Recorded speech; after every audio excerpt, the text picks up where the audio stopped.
Music. We need code. All these things. Kirby music. Yes. Oh, sweet.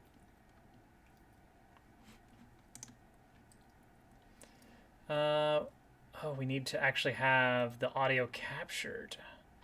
Oh, because I'm doing some goofy stuff here. All right, hang on. I changed some captures around a little bit. So if I add in the main scene, sub main content, and then just whoop, and then just stick that on the back, then we're good. Hey, Hudson. There we go. Now we have audio. Perfect. Whew. The setup takes a second for no good reason. Happy Pappy with no doggone bugs. Oh, I mean, there's always a few bugs lurking about, but that's just the nature of the beast. Alright. I gotta get out what we got tonight, because tonight things look a little bit different, as you'll very soon see. Alright, so you may notice that we have some actual graphics for the train now. 721. I have no idea what that's supposed to mean. Let's bring this down out of the way so we can zoom in a bit more. Make sure this is super nice and visible. I get it. I get it. Took me a second because I'm slow. Keep going, keep going. There we go. Hey, casual.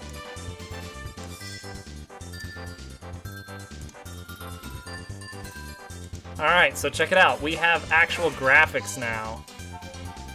You just need to change your name to casual so it's easier to remember.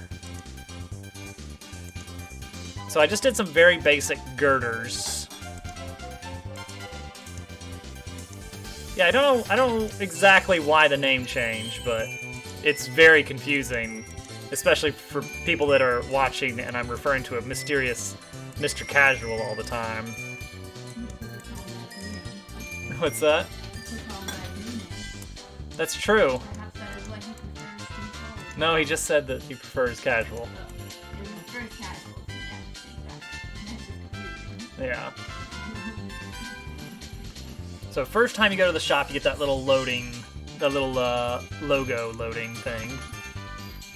And then look, Mog is slightly animated with a little bit of bobbing and blinking. Ah, it's fantastic. The shop actually works. So new weapons that are available show it as kind of a darker purple, while weapon upgrades show as kind of a lighter purple.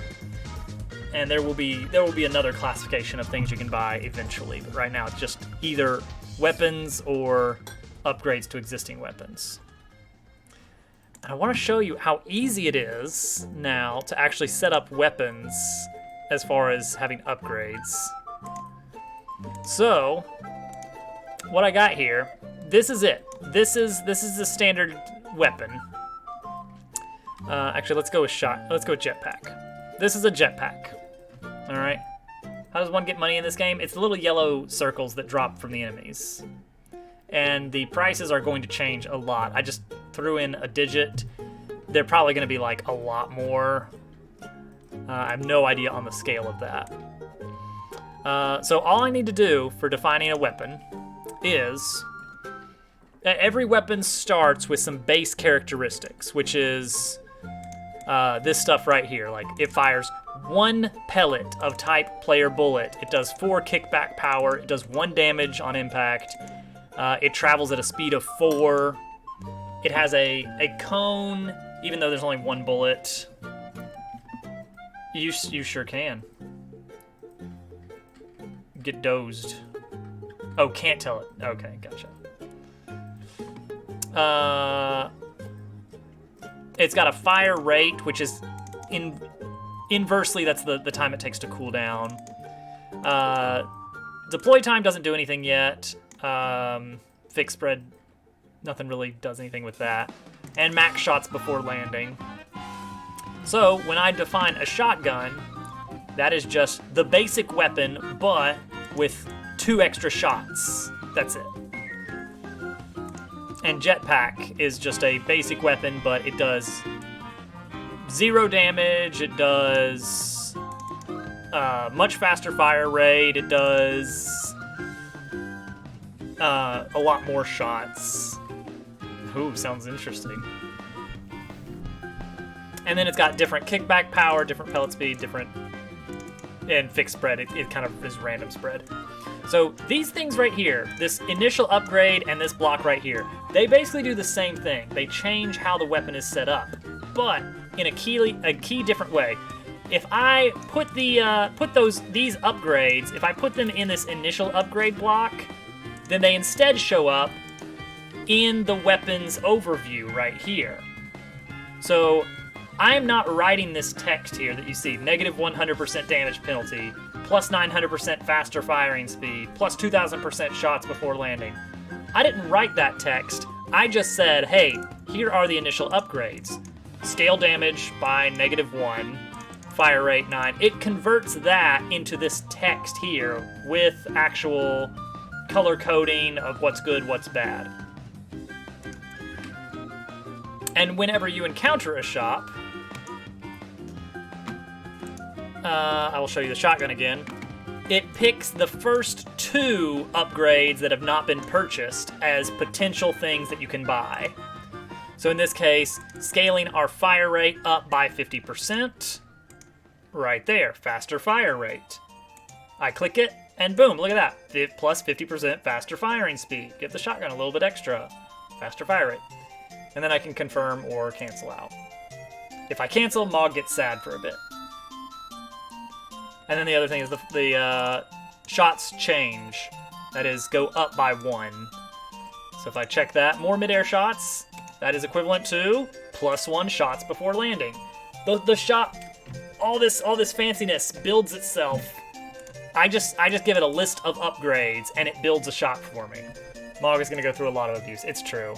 Well, let's make Mog happy. Let's actually buy the free jetpack. Oh, you will notice that the face changes to one of 2 anticipation phases, which is this one or this one. So Mog, she gets excited and is ready to see what you're gonna do. I set jetpack to free for now. I don't know if it's gonna stay that way. Yeah, the derp is good. So we're gonna confirm. Oh, Mog champ, and then back to happy blinky face.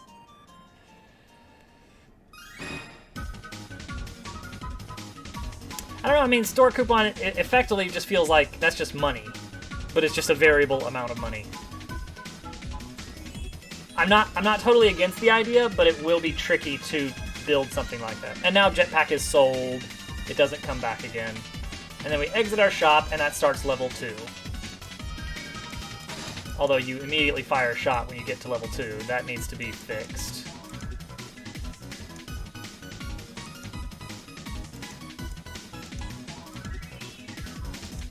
And then kill all the enemies, go to level 3. And see, now the jetpack is out of stock because I only programmed 1 weapon you can buy.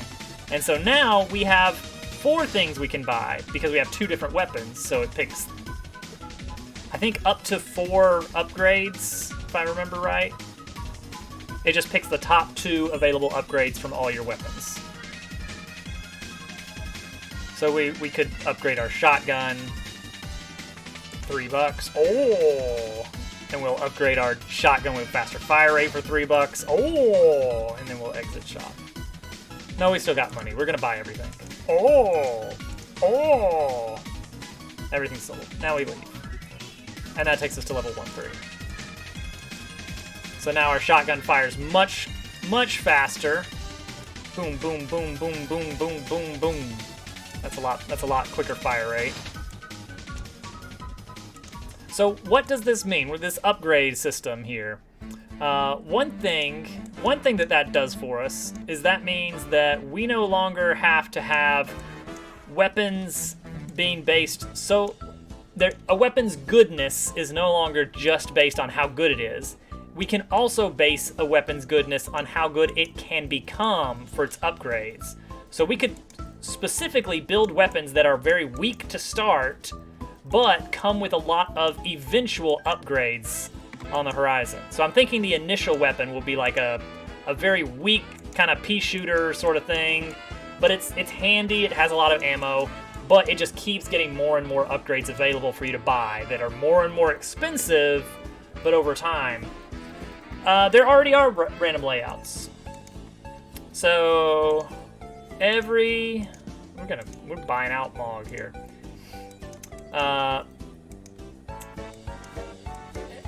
Level 1, or let's see.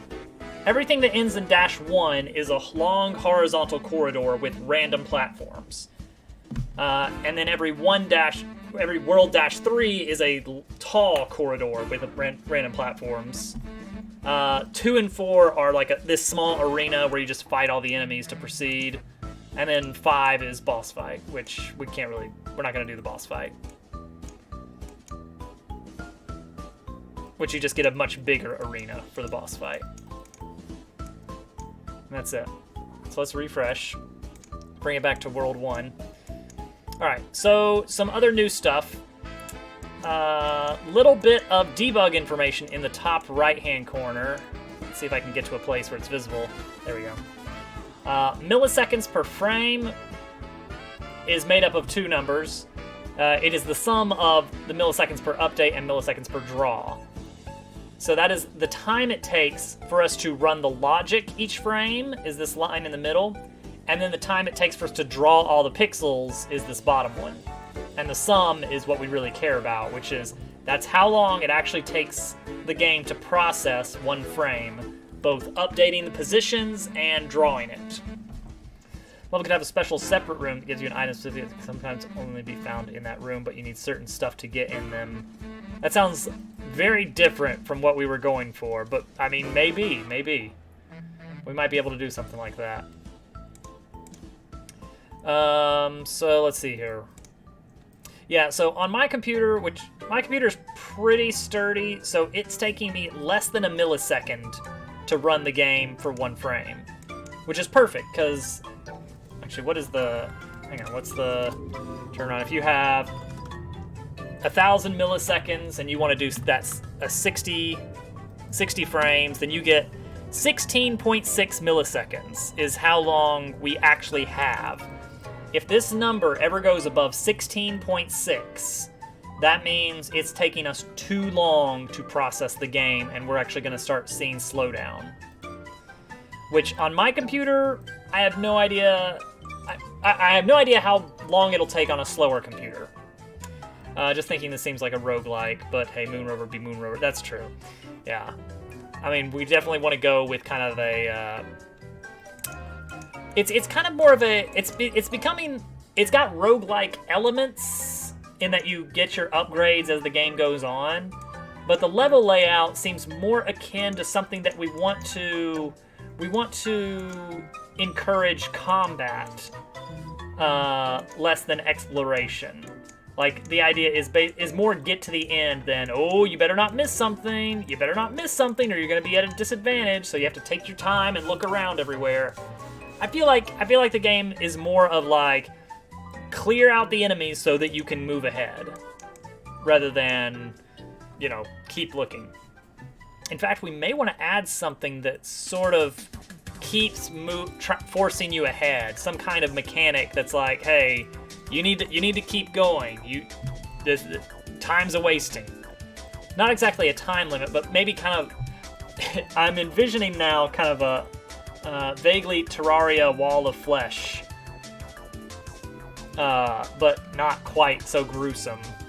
But just some game element that makes you want to keep moving ahead or else be penalized somehow. This could become a bullet hell game. I think the only way it could is if we allow WASD. Because right now, it's way too difficult to actually move with precision.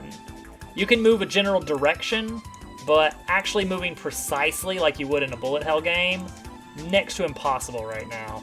Wall of tech, yeah. The moon dust, the cloud of moon dust is coming.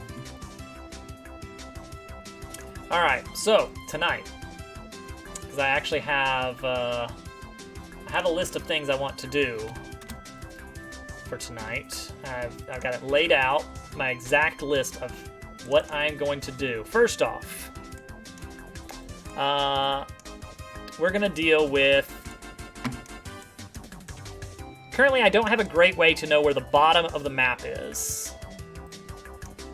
So that's why the graphics sort of extend down indefinitely. So we're gonna fix that first, is make it so the map actually knows this sort of information. All right, so let's zoom out and get this up here. So level handler does not know anything about the current map, except for which number it is. You know, that's reasonable, but it's like hot gas. Yeah, maybe. Taco in a truck. That's a good suggestion, too. Good job, Hudson. Good taco truck. All right, so let's get rid of this. We are going to look at our level handler. So level handler will create a room.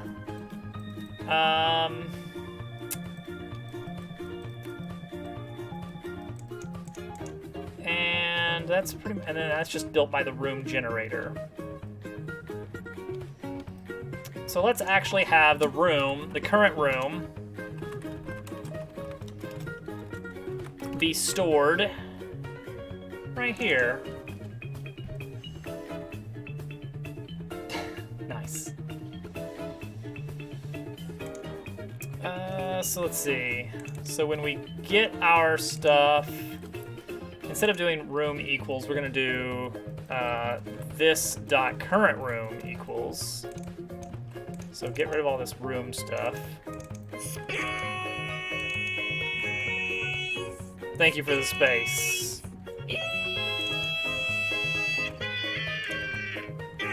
Ah!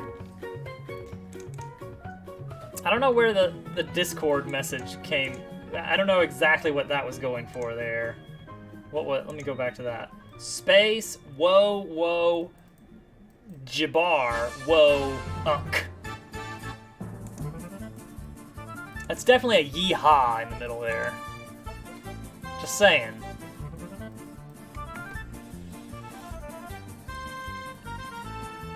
Wow, I think it's Wario-Wah, but you can check the list of sounds.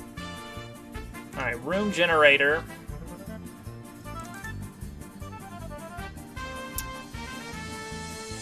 Room generator will manage the width and height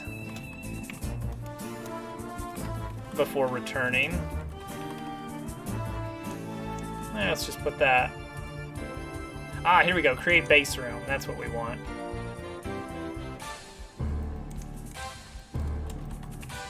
Just edit that. Width is width. Height is height.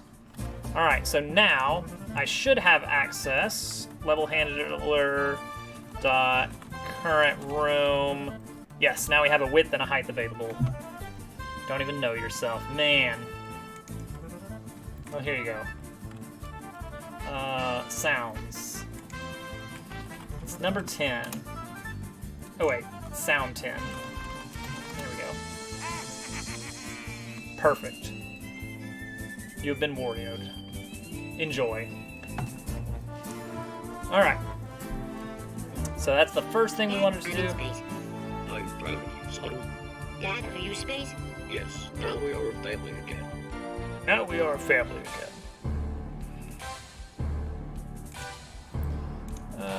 Instead of making that current room, let's just make that room. Forget current room. I don't know what I was thinking. Forget that. Here we go. All right, level handler dot room. So now when we are drawing a border,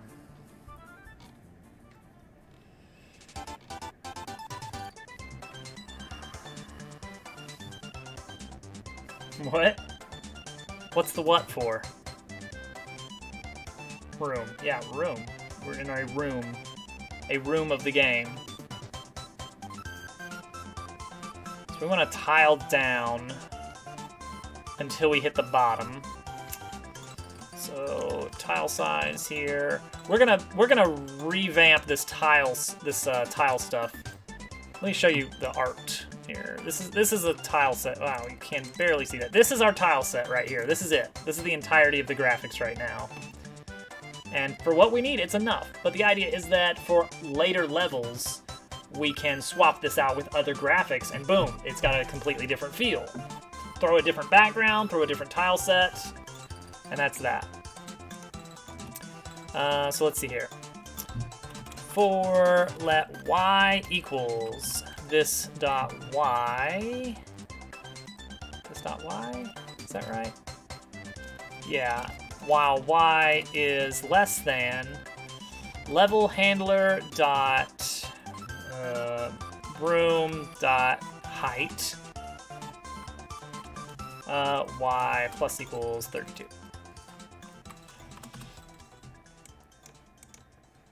So let's see. Yeah. No offense, but you barely get any viewers with any other stream that isn't Mario Maker. Can't make fun of new people. Aw, that's a shame. That's what Mario Maker Night is for, because it's a party for Mario Maker Night. Game Dev Night is more of a relaxing sort of, let's just work on something for a bit. And we've had a lot of viewership. I think Game Dev Night has hit maybe like 9.5 average viewership for the whole night once. The stars have to align, but it does happen occasionally. Alright. Room height. Just to kind of make that a little bit more straightforward on what I'm looking at here.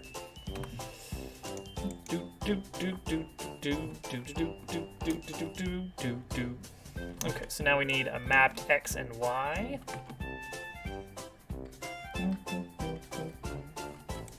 Mapped X1, that is. And X2 is X2. And this is mapped Y. Watch so you can spam level ideas. Fair enough. You gotta do what you gotta do. Alright, we are going to also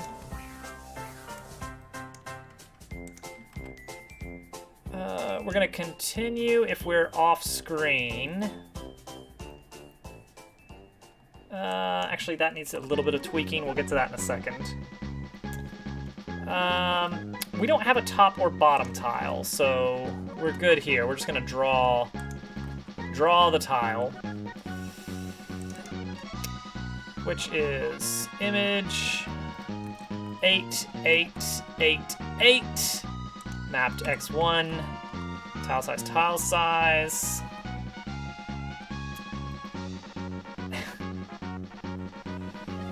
Alright.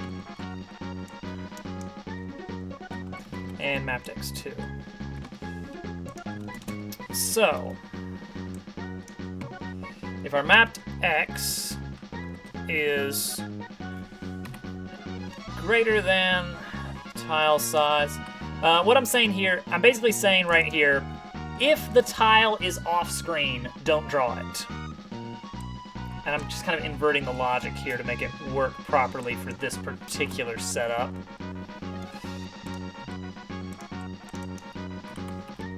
There we go. Okay, so that says draw the left support as long as the left support is on screen, and this says draw the right support if the right support is on screen. Let's see if that works.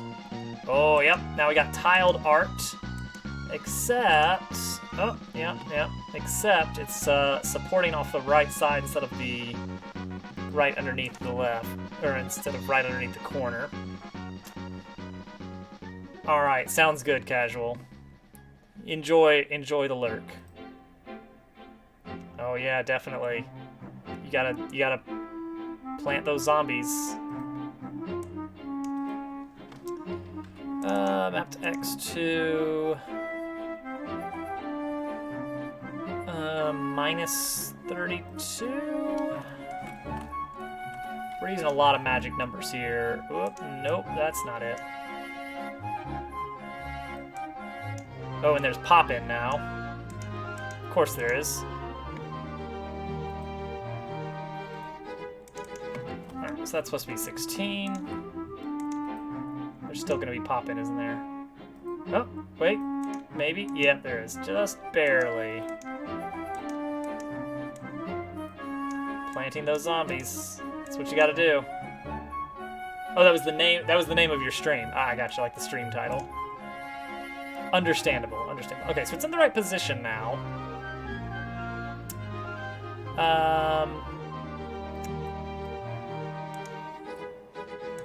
Now would this do the same on... Oh, weird that it doesn't do it there. Kirby noises. Huh. Why would that not... Oh, it's because I'm actually drawing it there. So if I do this, that should do it. Oh, actually, I can just...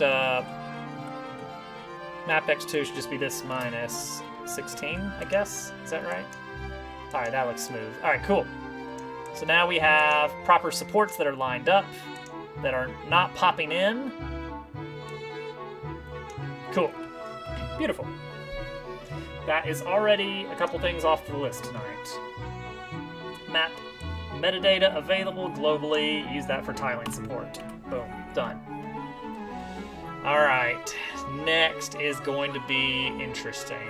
And for it, I'm going to need to build a little bit of art real quick. So we're going to break out Photoshop. Stand by for Photoshop. Photoshopping any second now. We're going to make a new document. How big was this old one here? This old tile. This tile set here is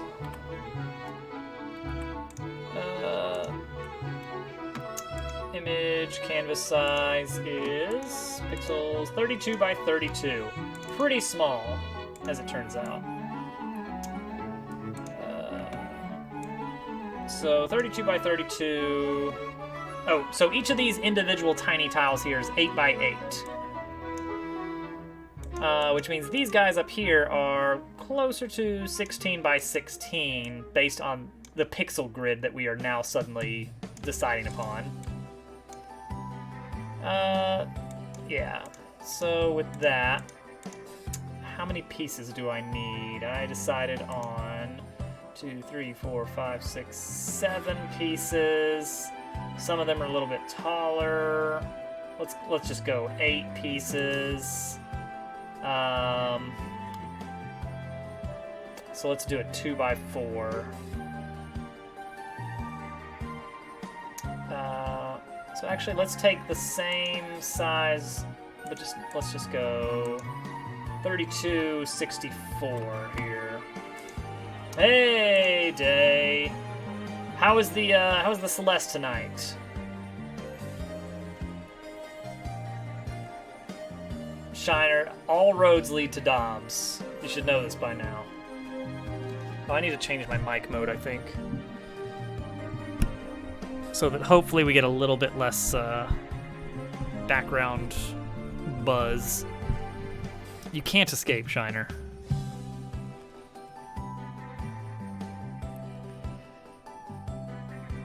Day, have you climbed the mountain? Chapter 7 Hotel Light. Oh, yeah. That, especially that last room. I don't know if you've made it to that yet, but it's a pain. It's a bit of a pain. Just gonna say that. Alright, that's good enough. Yeah, that's the one. That's the one. I mean, but Chapter 7 pumps you up, at least. Like, it's... She throws you first face into the goo. Oh, you might not be doing it right then. I don't know. I don't remember that happening, but I don't know. I might not be remembering properly.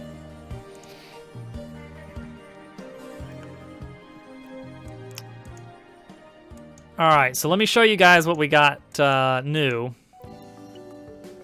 First off, you may notice that we actually have art for the terrain. It's a very small tile set, but it gets the job done. Final section of chapter 7. Yeah, like it actually kind of, the mountain sort of levels out near the top, which makes sense. I mean, you're at the peak. Okay, so now, oh, I should probably buy a little bit. I should probably get a little bit more loot here. At the end of every level / room, whatever you want to call it, you transition into the Mog Shop. The first time, it goes through this little intro, and then you're in the shop. So, the Mog Shop has a variety of things for sale. Notably, it will always try to find one weapon you don't own, randomly chosen from the list of all available weapons. Right now, there's only 2 available weapons, shotgun and jetpack, so guess what? We get a jetpack. And then it looks at the list of upgrades that have been defined for the weapon. And it will choose... It'll take every weapon you own. It'll find the first 2 non-purchased upgrades from those, put them in a big hat, and then just keep drawing them out until we got 4 upgrades to choose from. Hey, Pixel. And so that's how we get the list of upgrades. Right now, since I only have 1 weapon, I only have 2 upgrades to choose from. And they're both for the shotgun. So, made a little bit of a big rework into how weapons are handled. You've got the base weapon, which fires 1 shot, does 1 damage. You can shoot it, like, what, 3 times before hitting the ground? Yeah, 3 times before hitting the ground. I will give please to you, Pixel. And then, for defining a brand new weapon, you basically just give it a list of differences from the base weapon. So for the shotgun is exactly the same as the base weapon, except the number of pellets is changed by 2. And then I give it a list of upgrades. Scale the fire rate up by 50%. Increase the number of shots by 1. Decrease the spread by 50%. Increase the damage by 50%. Oh, interception. And so these upgrades, this is all I have to do to define an upgrade, is give it a cost and an amount, tell it what it's scaling and by how much. And then what that does is that generates this, the button gets made. When I click the button, it gives me all this stuff. All this stuff is automatically built from this tiny bit of information here. Plus 50% faster firing speed in blue. And if I go to the jetpack, it tells me all the differences it has, or all the differences I want to expose that it has between the normal base weapon and the jetpack. Hey, that is an excellent start, Pixel. So it's saying, hey, it does 100% less damage. That is 0 damage. It fires 900% faster, or plus 900% faster, so 1,000 times faster, or 10 times faster. And then we can. This is one of Mog's awaiting faces, where she waits for your decision. If we cancel our purchase, Mog is sad. But if we go back and we confirm the purchase, oh, Mog is pleased. And then back to happy with the blinking and everything. And then we can buy more things, confirm, buy more things. Oh yeah, there's different waiting faces. There's the Owo face. And then there's the what you gonna do? What you gonna do? Confirmed. Oh, and there'll be sound effects, little cha-chings and everything, and a lot of very, very 8-bitty kind of sounds going on. You know, pleased noises. And then we exit the shop, and then we start level 2. And so now that we've purchased the faster firing speed, boom, boom, boom, boom, boom, boom, automatically, I did not have to do this. I did not have to do separate coding for, okay, when they click this button, make sure to upgrade this, but also make sure to make the button based on this, and the button's description is this. All I have to do when I build the shotgun is tell it, hey, it has an upgrade for $3 that ups the fire rate by 50%. And then you could just buy it, and it works. The upgrade gets applied magically through this system called weaponupgrade.js, which creates a weapon object or an upgrade object. Where do you actually apply an upgrade? Here's the code for applying an upgrade. All it does is say, hey, did you already apply this upgrade? Because you can't do the same one twice. And if not, the upgrade has a list of properties to change and different types. You can scale a value, or you can add to a value. So what's an example of that? Well, I can scale my shots rate by 50%. Here's a good example.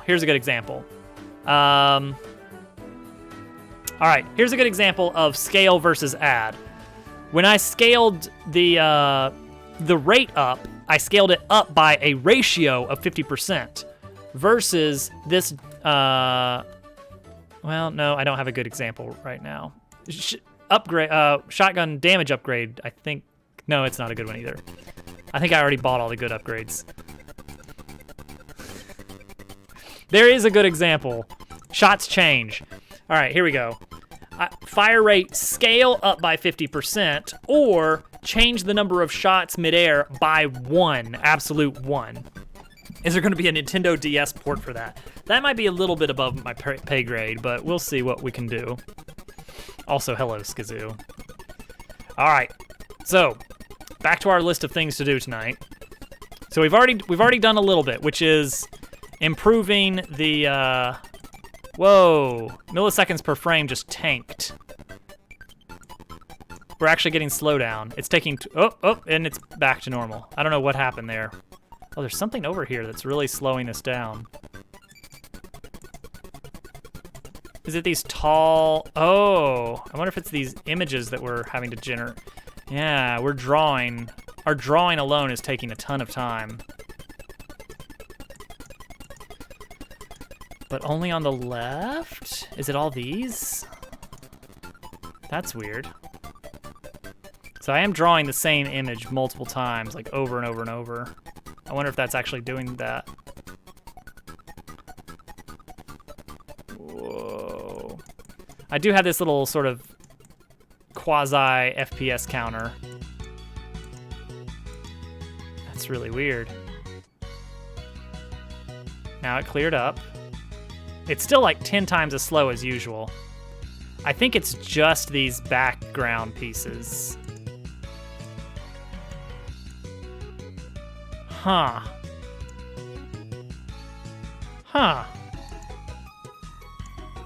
Weird. Hey, Jin. Oh, I am okay, so one thing I did consider that might be fun is, oh, yes, movie reference. That is Babe. I don't know how many people out in the audience are too young to remember that. Some of them might actually be genuinely children and have no idea what Babe the pig is.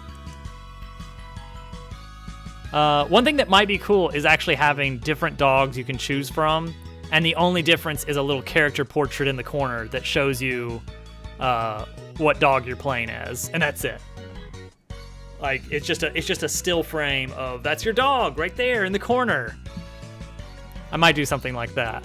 Just to add some character. Like the dogs, there's no difference in stats, or if there are, they're like made up differences, like hunger depletion, 5% less if you choose this dog.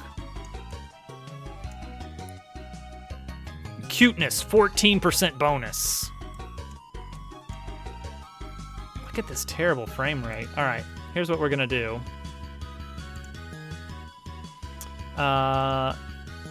The only thing that could be causing that level of slowdown. Dang it, this is gonna push our schedule back for the night a little bit. The border right here is where, this is where we draw these background tiles. Are you eating the dog? You better not. Oh! Oh, that's what it is. I know what's going on. So, these foreground tiles, I'm only drawing them if they are within the left and right constraints of the screen and the top and bottom constraints of the screen. But the background tiles, I'm only checking left to right, which means these long vertical levels, these pillars are being drawn top to bottom all the way, even though they're off screen. That would make sense. So, very easy fix. Boop. That ought to do it. So right now we are getting, it's taking us like 21 milliseconds to draw the frame, which is, that puts us below 60 frames per second on my beefy computer. And now that I bump up, or add this little check, this very easy check, littlehandler.load zone, boom, and now we're down from 20 milliseconds to 1.3, 1.4. That was it. Bum, boom, boom. Yeah, don't let Mario Maker fan know about anyone wanting to eat dogs. Actually, it's getting up to about 2 milliseconds. That might... Okay, so I've got a beefy computer. If I'm getting 2 milliseconds, that could mean that slower computers could be seeing like 10 or 20 milliseconds, and we really don't want that if we can avoid it. So we are getting to the point where we need to think about how much stuff we're drawing on screen. Now that we're getting to drawing images instead of just like raw shapes, image drawing is expensive. Image drawing is expensive, and we need to limit that wherever possible. And so that is tonight's plan. Segue, just graceful segue. Tonight, we are going to be working on a system that will let us create kind of an image atlas where we can pre-bake multiple graphics together. So imagine this, if you will, in Microsoft Paint as soon as it comes up. All right, imagine the Dobbs dab. We just call that the Dob around here. Okay, confession, I do not exactly know the nuances of the dab. The dab move that the kids are doing. You did images in computer science today. Images are fun to work with because you can actually see what you're doing. Can you guys hear the Kirby music? Is that coming through for you, by the way? BTW? It should be. It looks like it is. Yeah, watch out for the dev doors coming through. That's all he will be known for now. His legacy is set in stone.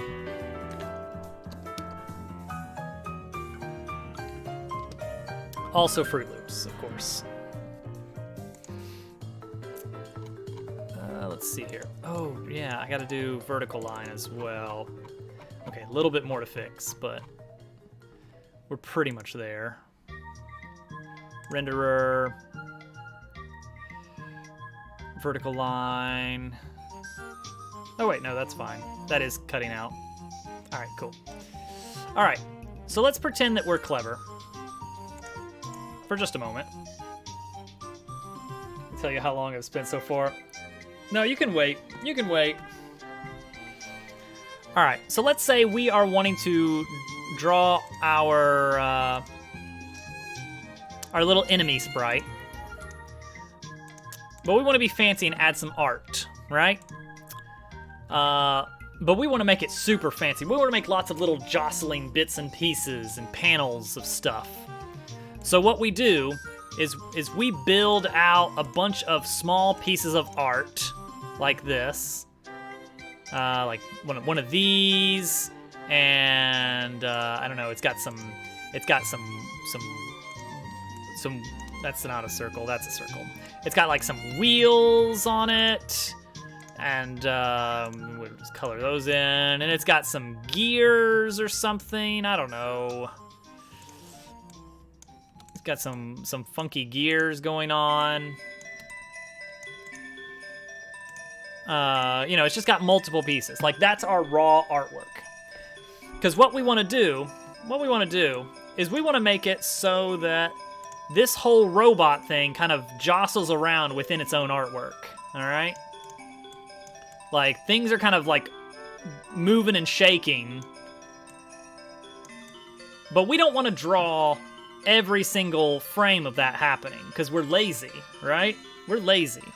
So instead of drawing 1, 2, 3, 4, and then just, you know, animating that, let's say instead we just build this as 2 different pieces of art, the body and the wheels, all right? And then we go over here and we say, okay, every frame, draw the character's wheels and then draw its body at a different position each frame. Great, brilliant. Now we have less art to draw. That means less content we have to deal with, but that means twice as many draws per frame for every enemy. That's bad. We don't want to do that because that gets expensive, as we've already seen.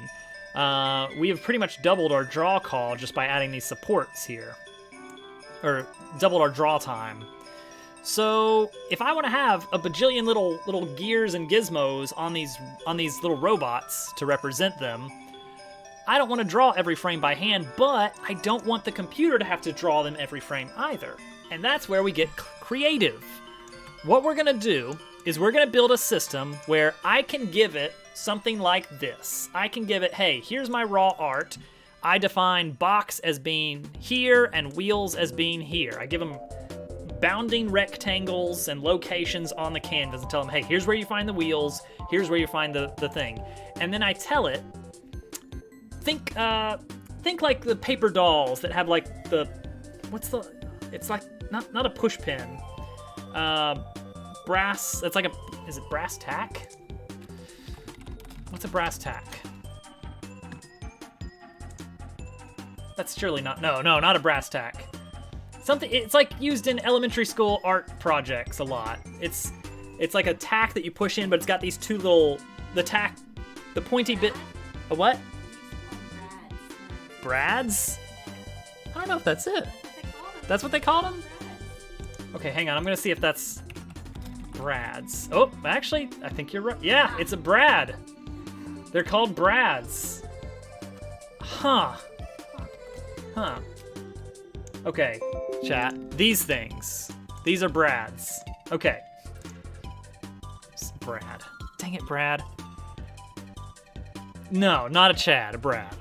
Okay, so imagine the dolls that are like the little paper dolls that you can make out of these, where they've got like you stick a brad through the shoulder and now the arm can move, because the arm is a separate piece, but it moves around that axle. All right, that is basically what we're gonna be building here, is we're gonna be setting locations where they are pinned to each other, but not necessarily for rotation. It might be for translation, but we're gonna set like an affixing point on our little paper doll creatures here. And we're gonna define like a hierarchy that says, okay, the body is connected to the wheels, the gears are connected to the body, the antenna is connected to the body, but it wiggles at, like over, like left and right. We're gonna define all these different things, these animations. And then we're gonna tell the program, like, all right, when the game loads up, I want you to go find this source, this image file. I want you to note these things are right here, and then I want to tell you how I want them all to be animated together, and then I want you to pre-bake each frame of artwork. So what does that look like?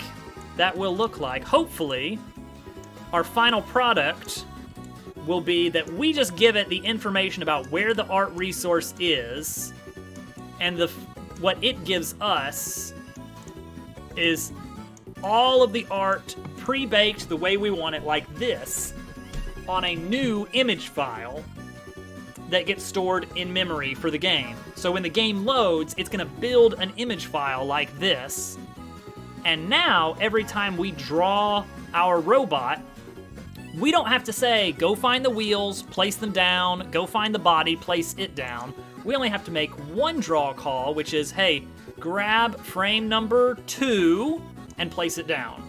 Grab frame number 3 and place it down. Grab frame number 4 and place it down. Pixel, thank you. $10 going to Camp Horizon. Very much appreciated, sir. So that's the advantage that we're going for, is we are going to try and program the animation. We're not going to go artsy. We're going to go full on numbers and just tell it, oscillate this way, oscillate that way, bounce within this range. And then, based on that oscillation function I gave you, give me 1 second of animation divided into 60 different frames. And it should be able to do it, and we don't have to draw 60 individual frames. Day, thank you for $10 going to Camp Horizon as well. That's $20 for the night.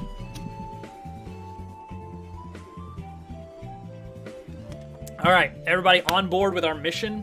That is our mission for the night, is we want to take some very basic image sources and be able to generate X number of frames of animation, however many frames we want. On top of that, I want to be able to easily recolor those frames beforehand. If we want to have one enemy that's the same as another, the only difference is that it's green instead of red, I want to be able to say, hey, duplicate this image source, shift all the reds to green, and then do this same animation logic I told you to do for robot number 1. Now you forgot to play. Oh no, you can't hyper anymore. Oh, you forget. Yeah. I don't think anybody was gonna accuse you of forgetting to play entirely. All right. So first, I've got a list of things that I'm gonna draw here. Imagine that this is divided into 4x2. This is roughly the size of one image. To give you a sense of scale here, this whole image is about this big, except much differently bigged.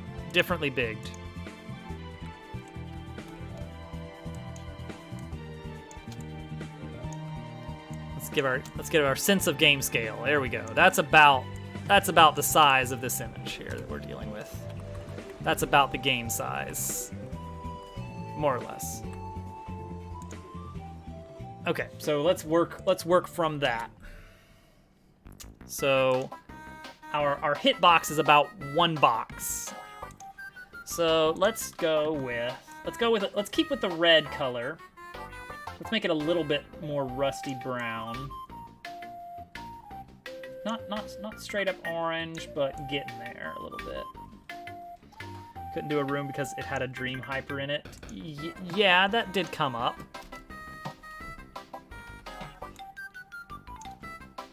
Alright, we're just gonna make some like armor plating here. Boom, there's our armor plating. And then give it a 1 pixel. Oh, no, we can't do that because it's gonna do anti-aliasing. We don't want that.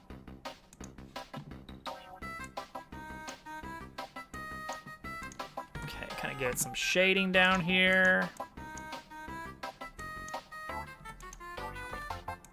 Don't want it looking too natural. Don't want it looking organic.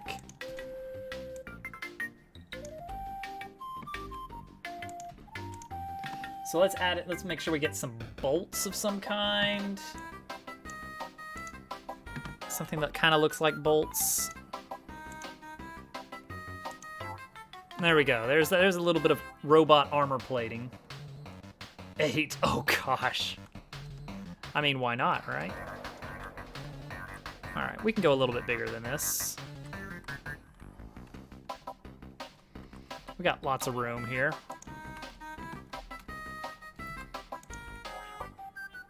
Yeah, let's extend this a bit.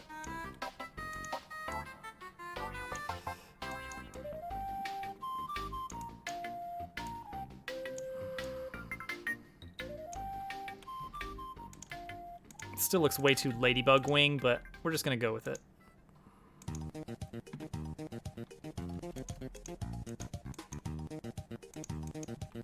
Oops. Didn't need that color.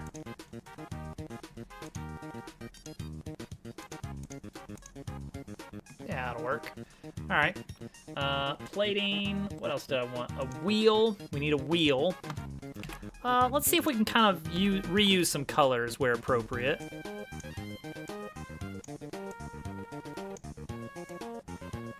That's not gonna be. I want a better circle than that. Still haven't figured out how to play Celeste the first time. Hey, you're getting there. You just wait. You just wait. How big do I know I want the wheel to be small. I guess we can do that. 1, 2, 3, 1, 2, 3. Square circles. That'll work.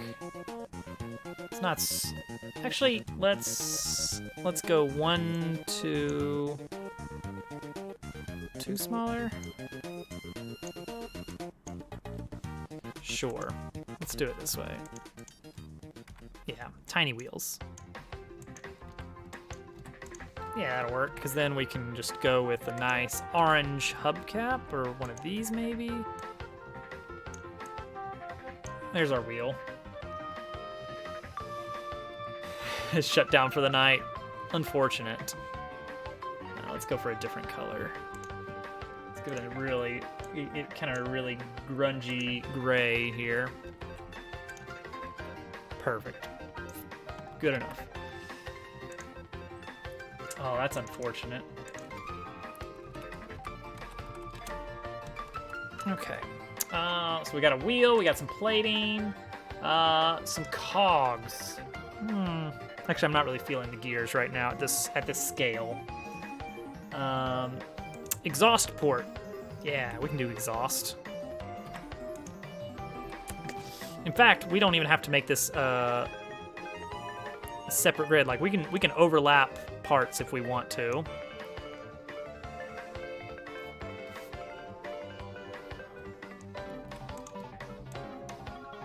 There's our exhaust. Sure. Looks right to me. Let's build a second one of these. Something like this.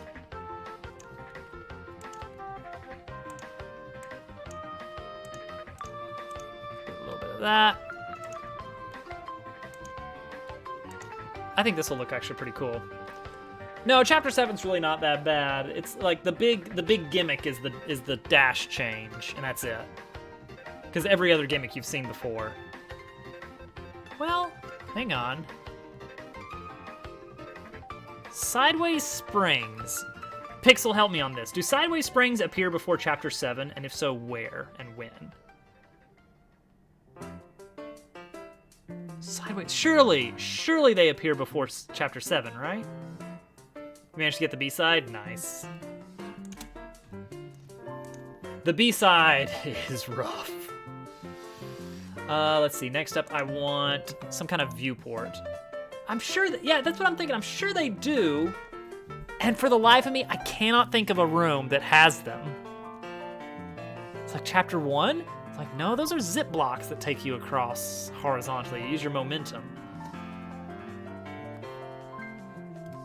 Hold on. Celeste. Sideways spring.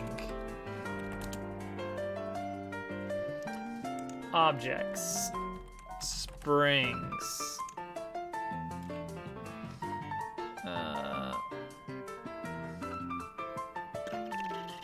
No, it doesn't mention to that degree. Oh well. Isn't it, Pixel? Pixel, get out debug mode. Go do some research. Let's see. I wanted some kind of viewport, like a little lens, like bug eye. Just to, you know what? Yeah, let's lean in. Let's lean into artificial bug a little bit. Let's see if that works out for us. Let's see if that works out. That means that I need to do. Oh yeah, I need a nice interior We need a nice interior here. We're gonna go with a shiny silver. No, not too shiny. A little bit grungy. Gray. It's gonna be better. But just something that's sized. Oh, right. I need to select a layer, don't I? Something that's sized about right for kind of a core of this thing, and then we'll kind of sort of paste everything onto it. That is really visually hard to separate out from the checkerboard background. Why is it so hard to see this? All right, that's a little bit eggy in proportion.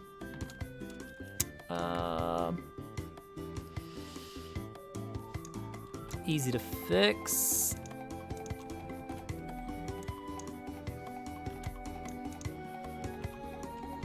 Ugh.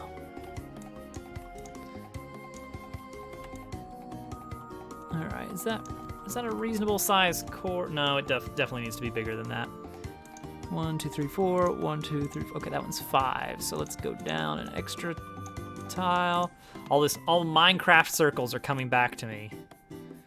I used to have them memorized, man. I was so good at that. It's been too long. There we go. That can be our sort of core piece here. Does the core need any kind of decoration, or is it meant just to be the background? Actually, it should probably be a little bit darker since it's gonna be covered with everything. Oh, I wonder if we could get really fancy. Let's keep this in mind. It would be really nice if when we are building together the pieces, it actually realizes like, hey, you are shading that. I'm going to add a little bit of darkness to the area under it because they are stacked. You know, they are in front of each other. Therefore, we're gonna add a little bit of a darker gray underneath it, where it overlaps a bit. I need to update my image interpolation to nearest neighbor from bicubic, so that when I resize this, it will not totally freak out on me. It'll only partially freak out on me. It's still quite a bit of freak out. There we go. That's our new core piece.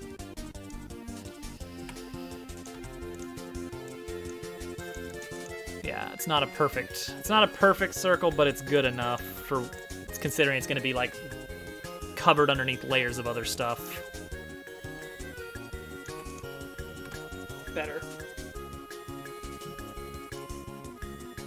All right. Anything else I want to? Oh yeah, eyes. I want to have some kind of watchful eye here.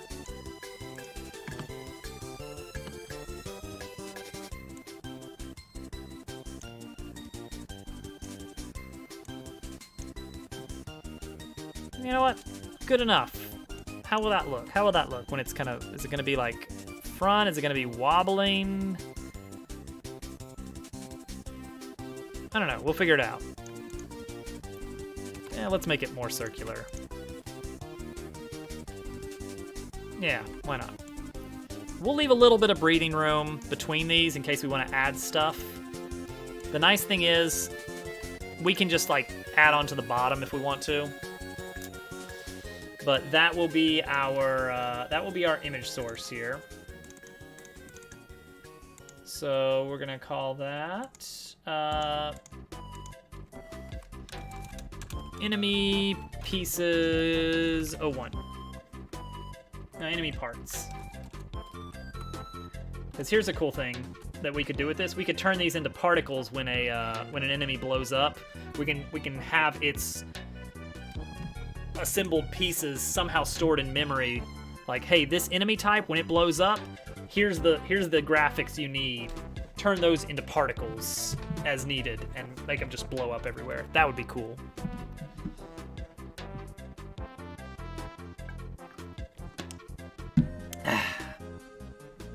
I can't help but notice, Pixel, that still no information from you on this. There must be some Sideways Springs. Here's the reason. The reason I was thinking, are there? Is because 7B leans so hard into Sideways Springs that I'm thinking like, was that the theme? Was that kind of in a weird way the theme of Chapter 7 was Sideways Springs? Because every chapter kind of adds some new elements. Even Chapter 7.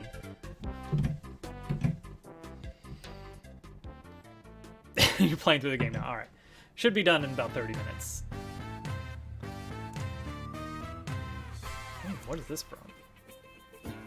Rainbow Curse. Did I play Rainbow Curse? Was that the DS one? Kirby and the Rainbow Curse? Alright, so we got some basic stuff here. Next up, we need to build our system for handling image assets. Okay, let's move this over here so I can keep it on screen alongside chat. And not hide that. There we go. Inu! Inu, it is going to be a fun night, let me tell you. It's already off to a fun night. Yeah, we have graphics now. That's new as of this week. I did that during the week. Oh, and you're going to need to see the shop, too. Oh, man. I haven't showed you you probably have not seen the shop, because the shop, we kind of got started on that last week, and then over the past few days off stream, I've been making great strides. I'm not gonna have any money, but we'll get a little bit of loot here along the way. Yes, here we go. So it is based off of a drawing that GameCube's wife did while they were trying to draw Pokemon from memory. GameCube's wife goes by Mother of Goose. And so, she is immortalized now with emotes such as Germdove's Mog Egg, which was her attempt at an Executor. And also, I took that a step further and created MogChamp. So, presenting the shop. Wait for it, it comes down. Oh, let's change the music. Let's get rid of the Kirby background music and get the actual shop music on. Because I have that on my computer now. So we may as well get some use out of it. Where is it though? Where is the music? Where would the music be? Mog music. Ah, here we go. This might be it. No, it's got to be longer than that, right?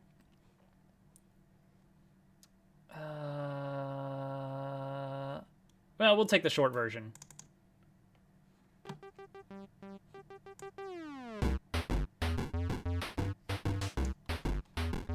That's the shop music. This is definitely the short version. I don't remember where I put the long version. Oh wait, there it is. Long version. So this is the music you'll get every time you're in the shop. I'm going for wacky happy.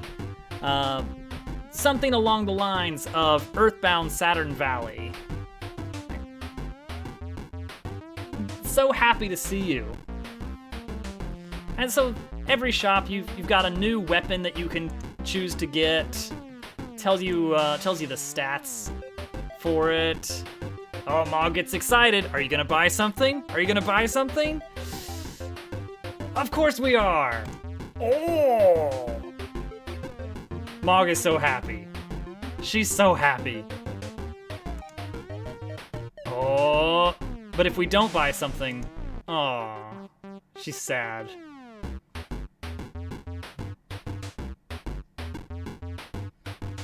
And secrets, you can actually press the buttons to toggle faces. Ah. Oh. Ah. Oh. The logo's in here somewhere. The initial sort of, there it is. The Dobbsworks logo. That's for when you first come into the shop for the very first time in the game. It slowly descends, and then I'll have it play something kind of like the old Game Boy chime. And then we can exit our shop and be on our merry way. There you go. So that's the Mog shop. I had so much fun building the Mog shop.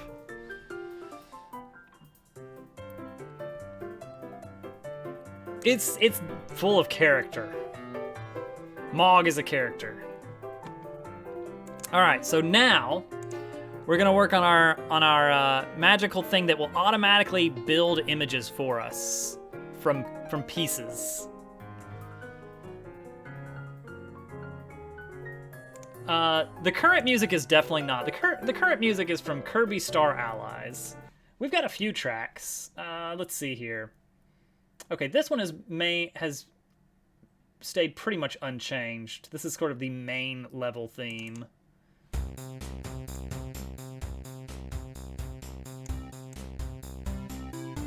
Yeah, it's decent.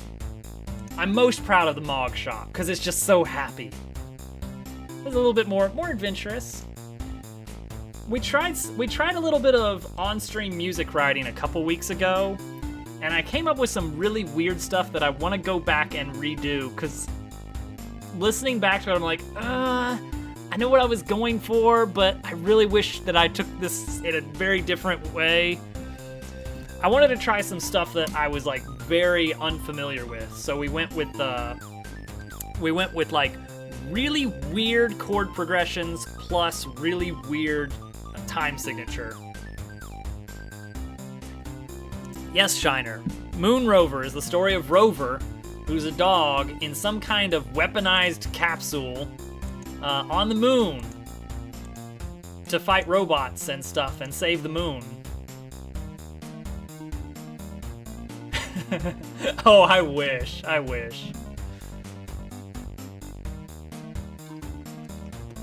No, if only.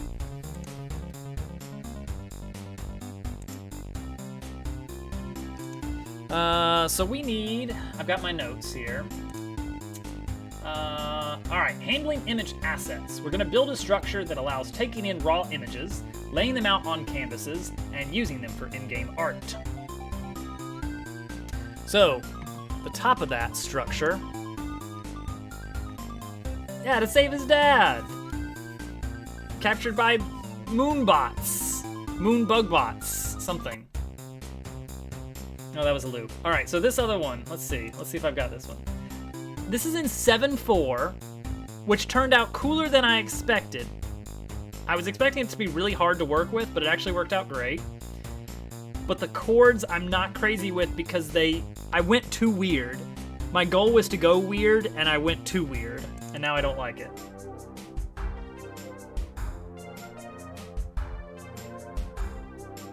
Originally, I wasn't even gonna have any percussion in it, because I was like, it'd be really cool if like you couldn't even feel the beat properly. They are. Well, I was thinking this for like a cavern, like a moon cavern. Because the idea would be like, okay, you're deep underground, you're not really sure where you're going, so the music you can't really tell where it's going. Oh, you see that there's connection there.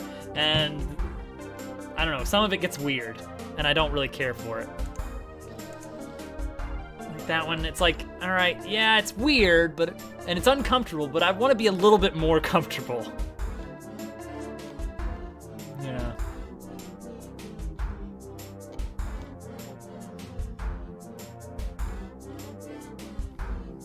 It got like 75% of the way to where I want it to go. Yeah.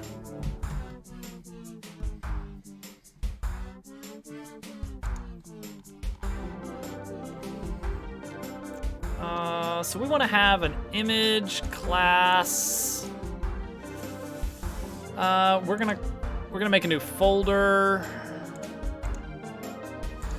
for image handling tile set. We'll call the folder tile set.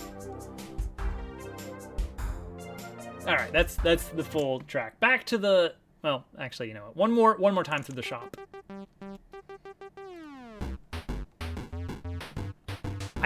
can't not smile when the shop music is going.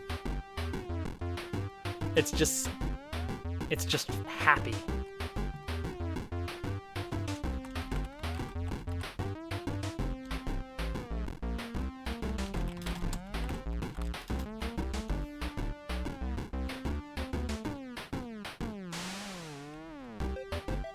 I recently found the exciting world of major flat 3. So this one's in the key of C. So throwing in some E flat majors, really fun to sprinkle in, and they work a lot better than I would expect them to. Apparently Kirby music uses them a lot, I found. Like the main Kirby music. The bridge is in 3rd flat. So that's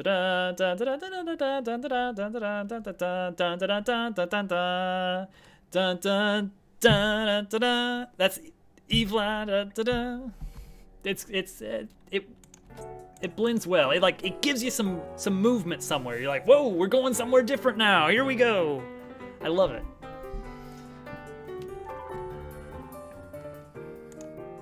Kirby music is great. Don't get me wrong, I like Banjo-Kazooie music, but Kirby music is, it's good too. Especially, I cracked the code. I figured out how Grant Kirkhope makes every song now for Banjo-Kazooie. It's basically do a nice little oompa bass line, and then suddenly go from C major, jump from C major to F sharp major. Just do that, and boom, Grant Kirkhope song, instantly. That's his secret sauce. Tritones. Tritones, yes. That's the C to E flat, I think. Because the C to F sharp, that's never mind. I'm not gonna even try. What about Mario music? Mario music is, some of it's pretty good. There's some outstanding Mario music out there, but a lot of Mario music is very like, oh, this is good. Yeah, this is pretty good. Like sometimes they knock it out of the park. Gusty Garden Galaxy. To some degree, Jump Up Superstar, but that feels very different. King Boo's Merry-Go-Round.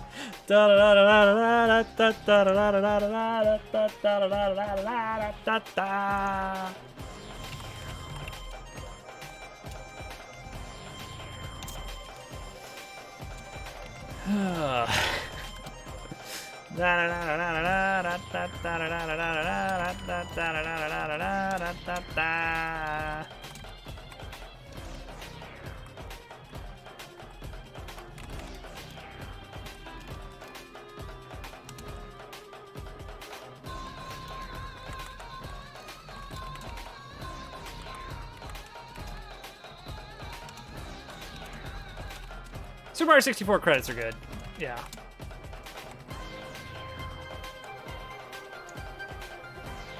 Tritone is 3 whole tones. Oh, okay. That's how you get to 3 whole tones. Okay. Okay. Then I was totally wrong on where... See, for some reason, when you were saying tritones, I was thinking like, okay, tri as in there are 3 distinct tones between octaves. So, see, 1, 2, 3, 4. Oh, that wouldn't work either, because that'd be like C, E, A flat. I am terrible at the terminology because I never got to actually really learn any of that stuff. I used to do a little bit of kind of choir stuff very briefly, and so I picked up on a few terms that the conductor would be talking about, of like, oh, well, of course, 2 minor thirds make an augmented fourth, but they don't make a right.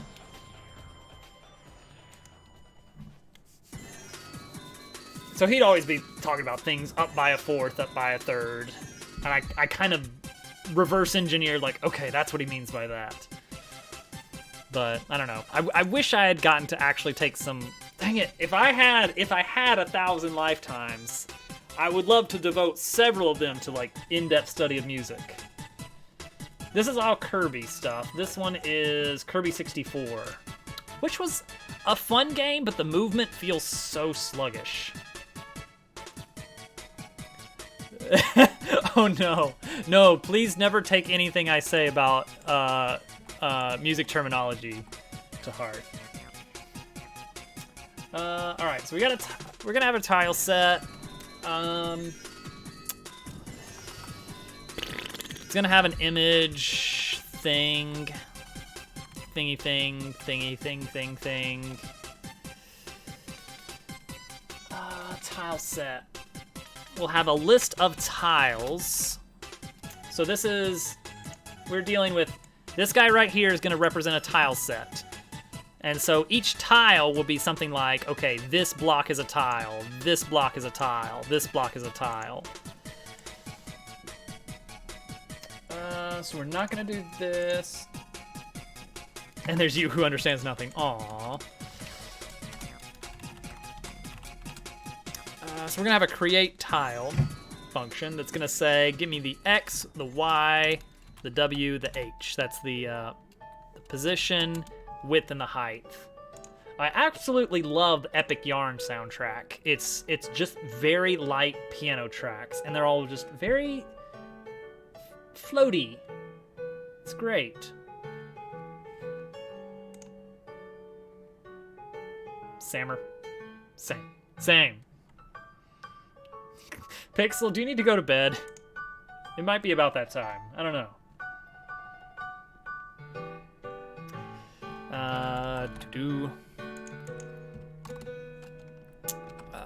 So then we're gonna add another file for tile.js where we create a tile object. Then a tile object. Tile is going to have what? Oh, he can stay up. Oh, it is the weekend. Oh no, that means I'm on baby watch tomorrow morning. It's all right. I can manage. Oh, okay, guys. I have some news that's kind of. I am optimistic, but cautiously optimistic. So don't take anything said as absolutely 100% certain, because there's a lot of information kind of outstanding. Actually, I want to go look again to see if I've got more information yet. Basically, I just want to see it in writing before no, they still haven't put anything on the website. I want to get it in writing before I take this as fact. But Thursday was the last time that I had to go to the doctor for my post-surgery checkup, where they see like, well, let's jam the camera up there and take another look. This is the first time after surgery where they have gone in and said, I think there's zero tumors spotted right now. As far as we can tell, right now we're good and there's no cancer. And if things stay that way, that is super duper good news. This is with a healthy dose of maybe, because this is like the quickest we've gone back for a checkup, and also this last surgery was the most aggressive they've done so far. So it may, I don't know, it's like there's a few factors that make me think like, okay, yes, but we're kind of expecting much better results than usual right now. So maybe it's not as certain as we think, but oh buddy, if this is kind of the direction things are going, that would be very nice. I would love to not have to have any surgery this year.